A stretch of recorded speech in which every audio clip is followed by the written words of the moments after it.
Hello friend, welcome to export import learning channel. आज के session में हम जानेंगे standby LC, SB LC भी इसे कहते हैं।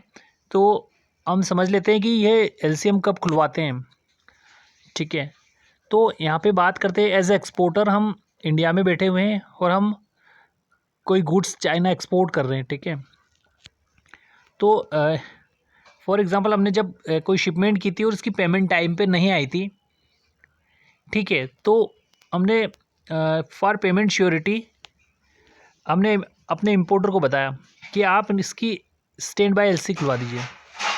ठीक है, स्टैंड बाय का मतलब होता है कि आपके पीछे कौन खड़ा है, मतलब अगर आप वो काम नहीं करते तो आपकी जगह कोई और करेगा, स्टैंड बाय। ओके, तो यहाँ पे क्या करेगी चाइना की जो हमारा इंपोर्टर है वो उसकी बैंक में जाएगा और एक लेटर ऑफ क्रेडिट खुलवाएगा स्टैंड बाय। ठीक है, तो यहाँ पे जब वो लेटर ऑफ क्रेडिट हमारे पास आएगा हम उसको चेक करेंगे। ठीक है, प्रॉपरली इसको चेक एंड वेरीफाई करेंगे। चेक करने का प्रोसीजर ये है कि जो आपका परचेज़ ऑर्डर आपने बनाया था, आपके पास जो परचेज़ ऑर्डर आया था उस परचेज़ ऑर्डर में जो डिटेल्स थी, आइटम डिस्क्रिप्शन और प्राइजेस, उसके अकॉर्डिंग हम उसको मैच करेंगे। साथ ही साथ हम उसकी इम्पोर्टेंट डिटेल जो है लेटेस्ट डेट ऑफ शिपमेंट वो चेक करेंगे कि हमें कितनी तारीख से पहले ये शिपमेंट डिस्पैच करनी है, और इम्पोर्टेंट चीज़ एलसी कब एक्सपायर हो रही है।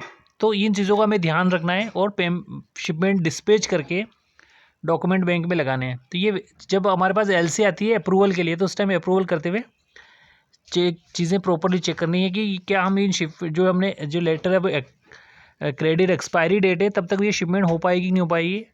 अगर नहीं हो पाएगी तो उसको हम एक्सचेंज भी करा सकते हैं, चेंज भी करवा सकते हैं। ठीक है, तो वो बिफोर अप्रूवल जब हम उसको फाइनल करते हैं उससे पहले ये चीज़ें हमें चेक करके चेंज करवा लेनी है एज एक्सपोर्टर। दूसरी चीज़ ये कि यहाँ पे नॉर्मल लेटर ऑफ क्रेडिट में क्या होता है कि बैंक जो इंपोर्टर की बैंक है वो इंपोर्टर की स्टेटस चेक करती है, उसकी फाइनेंशियल कंडीशन चेक करती है। ओके, उसका सॉल्वेंसी सर्टिफिकेट चेक करती है कि इसकी स्टेटस क्या है, क्या ये पेमेंट कर पाएगा कि नहीं कर पाएगा। मैं इसको लेटर ऑफ बैंक जब उसको लेटर ऑफ क्रेडिट खोलती है तो ये चीज़ें चेक करके करती है। उसके बाद जब उसकी लेटर ऑफ क्रेडिट खुल जाती है तो हमें श्योरिटी हो जानी चाहिए कि इसकी पेमेंट डेफिनेटली आ जाएगी, नो प्रॉब्लम। और कभी कभी क्या होता है कि जब लेटर ऑफ क्रेडिट खोल देने के बाद भी पेमेंट अगर डिले हैं तो उसमें फिर बैंक आपकी मदद नहीं करती है, क्योंकि लेटर ऑफ क्रेडिट था वो in favour of the buyer था। बायर ने पेमेंट की तो लेटर ऑफ क्रेडिट के अगेंस्ट पेमेंट नहीं आई। लेकिन अगर हम standby letter of credit open करवाते हैं तो फिर उसमें बैंक आपकी पेमेंट करेगी। ठीक है, अगर वो आपका इंपोर्टर डिफ़ॉल्टर हो जाता है, ठीक है, बैंकरप्ट हो जाता है, तो आपकी पेमेंट बैंक करेगी। तो इसलिए इस standby letter of credit का ये इंपॉर्टेंस है। ठीक है, तो इसमें डॉक्यूमेंटेशन प्रोसीजर में कोई डिफरेंस नहीं है, सिर्फ नाम इसका चेंजेस है। डॉक्यूमेंटेशन प्रोसीजर वही होगा, जैसे आपके पास परचेज ऑर्डर आया आप गुड्स डिस्पैच करोगे, जो लेटर की एक्सपायरी डेट है उस विद